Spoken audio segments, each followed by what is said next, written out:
Hey, what's going on? So today we're going to be looking at Final Fantasy VII Remake Out of Bounds. Essentially, this whole channel is just basically dedicated to looking at games in ways that the player normally can't, and then we cherry pick the very best stuff to put into a YouTube video format. So, exciting stuff.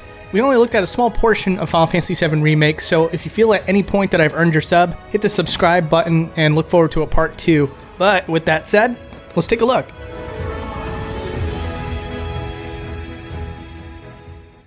So the first thing I want to talk about is a couple of character models that have features that you can't see unless you take the camera inside of their clothing. The first one is the Shinra Soldier. Taking the camera past their headgear can show you that they have fully modeled eyes, which I was really shocked to see. But honestly, surprisingly, that's not even the last time you'll see something like that. With the Shinra Soldiers, you can expect to maybe see the eyes because you can tilt the camera to see in normal gameplay. But here are these members of Avalanche that come to aid Cloud, and their goggles are pressed firmly against their face. So imagine my surprise yet again by taking the camera inside their goggles to see that they have a pair of eyes. Now, their eyes seem to go in crazy directions because, again, you're never going to see them, but all the same, I was pretty surprised to see that there was anything rendered at all. And then we got the Shinra President. Now, at certain points, he'll use a cigar, but when that cigar is not in play, you'll see that the cigar is stored inside of his body. I know that it's a little bit blurry, but trust me, that is in fact the cigar. I promise it's not anything else. And now let's talk about a couple of features that are really hard to see that are in plain sight. Like, for example, Barrett's dog tags. If we take the camera right up to it, it does have writing that's legible, and it says Barrett Wallace /mail, December 15th, XXXX/O, Midgar Avalanche lead, call XXX-XXXX-XXXX. And Barrett's bullets also have something written on them. I was really shocked by this, considering how fast bullets move. But if you take the camera up to Barrett's bullet, you can see that by tilting the camera, it says moo, you know, like a cow. I thought maybe it was just numbers, but no, if you move it very carefully around in certain angles, you can see that's the letter M, making it say moo.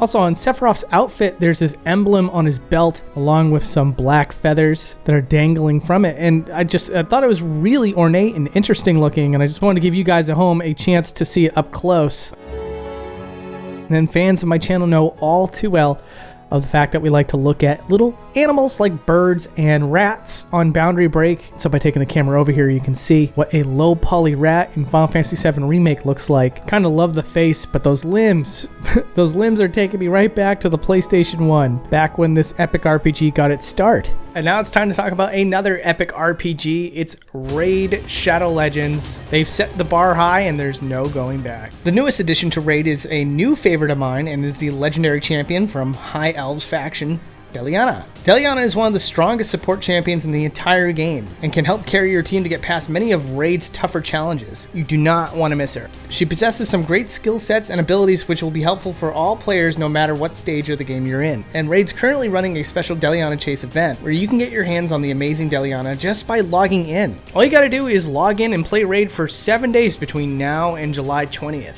That's literally all you have to do to get a free character. And that's not all. To all new players, just enter promo code MyDeliana, 50 experience points to instantly get your legendary hero Deliana to max level 50, as well as a ton of silver. There's also a new event for the summer solstice, and that is the Path of Light. You'll be able to explore 3 branching paths and get the rewards you want the most. On top of that, there's some awesome new champions coming out, and a set of skins for the amazing Trunda Guiltmal. The devs are always making sure that this time is always the best time to get into Raid. You can scan the QR code that's been on the screen this whole time for extra convenience, but there's also a link in the video description down below if you want to do it the old school way. Go ahead and do it now to support the show and you'll get unique bonuses worth $30. Free epic champion, Vergus, 200,000 silver, 1 energy refill, 1 experience boost, and 1 ancient shard. And you can summon some awesome champions as soon as you get into the game. All this treasure will be waiting for you here, and it's easy. Just click the link in the description and I'll see you in the game. Anyways, thanks again, Raid, and back with the show. Next up is the cats when you go to get the security card. Some of these cats are super duper detailed. It's insane how great these cats look in engine, which is all the more reason we gotta take the camera inside their heads because, good God, when something looks hyper realistic, it's all the more fun to break the illusion. But one of the things I'm surprised by is that this cat here has an actual cat's tongue. Now, not every cat is awarded that luxury, but like I said, this cat in particular is hyper detailed, so I guess you could say they thought to detail this one inside and out. And here's something that's always a ton of fun. Level of detail is a thing in games where, to save on resources, a lot of models will automatically get to a lower polygon count. And because the player is so far away, you usually don't notice these details slipping away. But on this show, I can show you what that looks like up close. And some of the NPC models that go low detail are particularly hideous. It's absolutely fantastic. I apologize to any small children that might have nightmares tonight, but one of the things we can also do here is show you what it looks like when the detail is loaded in. It starts off looking terrible, and now you can see that they look fantastic. Honestly, when you think about the fact that these are all just random NPC models, they're pretty well detailed, I have to say. And here's a little example of how the cutscenes look from another angle. Final Fantasy VII Remake does what's pretty common in the game industry. Every time the camera changes, characters are removed from the scene entirely or just called out. And usually logic's kind of thrown out the window so long as the camera angle can convince the viewer that it's an appropriate angle. So you'll start to see things that are a little bit interesting, like for example, Cloud's model getting into the shot for this scene here and hovering above the ground instead of walking up the steps. And then there's a viewer request. As always, you can follow me on Twitter if you ever want to give me a suggestion for a future episode, or if you just want to see my opinions on video games. But anyways, this viewer request was to see Jesse's dad because you don't get a great look at the character model. Sure, you walk around in the room, so you do get to see his face, but here I can show you what the color of his eyes are, as well as show you what's going on underneath the bed covers, and as you can see here, he's fully clothed, including his shoes.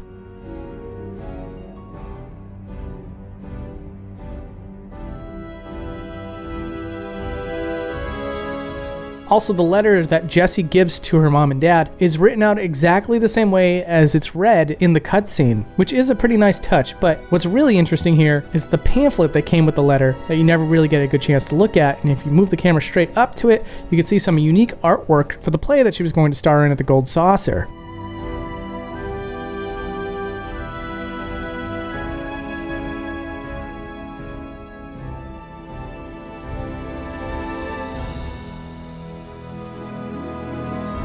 And speaking of Jesse's dad, let's move over to Jesse's mom, where you can see that before the cutscene even plays out where she talks to her mom, she's already loaded into the kitchen and standing there in an A pose. One of the weird things about this model in particular is that her eyes and neck still behave normal, meaning occasionally her head will shift and her eyes will blink. And also when said cutscene is over, Jesse, Biggs, and Wedge all kind of fall into the ground a bit, and Jesse's mom once again goes into an A pose. And all this is just before they show up outside the house to meet up with Cloud. Also, this is a great opportunity to show you the key card, and you can see that Jesse's dad's name is Rowan Raspberry. You can even see his ID number, as well as a picture of him that would be very difficult to see normally in game.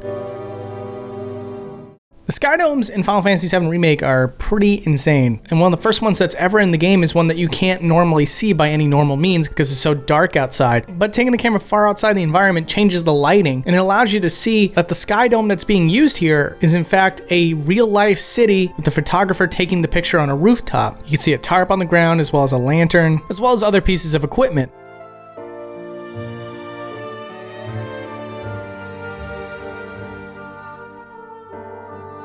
And then you can see that this sky dome is once again a real life city taking place at night, and it's only got a half shape to it.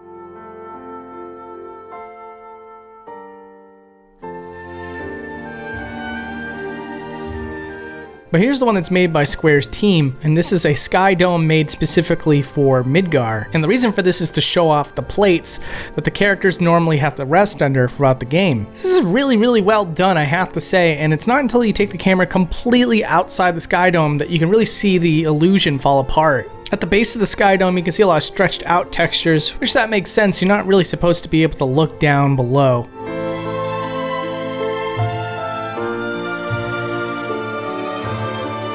And let me cap off this part for now with the promise that there will be at least one more part before the end of the month and show you what's going on with the apartments. If you go inside the landlord's apartment, you can see that it's just a bunch of stretched out textures. It's kind of bizarre to see something like this, but it won't be the last time you see it either. Before I get ahead of myself, let me show you the other apartments here. We got Cloud's apartment, and someone on Twitter once again wanted to know if there was anything inside of the bathroom stalls. And there is. There's a toilet, a fully modeled toilet, and a shower.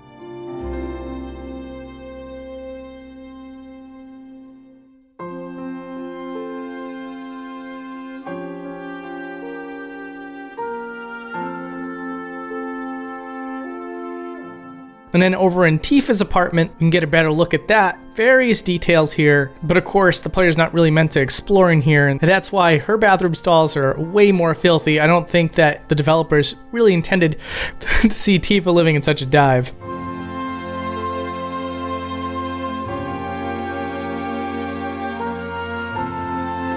But anyways, that's all we could look at today. I would love to show you more, but there was a heavy time constraint on this particular project. Feel free to hit subscribe if you feel like it was earned. There will be a second part coming out pretty soon. And in the meantime, you could check out a Final Fantasy VII video from the original game. I'm going to put that on the screen here as well as in the video description. I hope you check it out. It helps with the algorithm and all that stuff. But anyways, I'll catch you around the next time.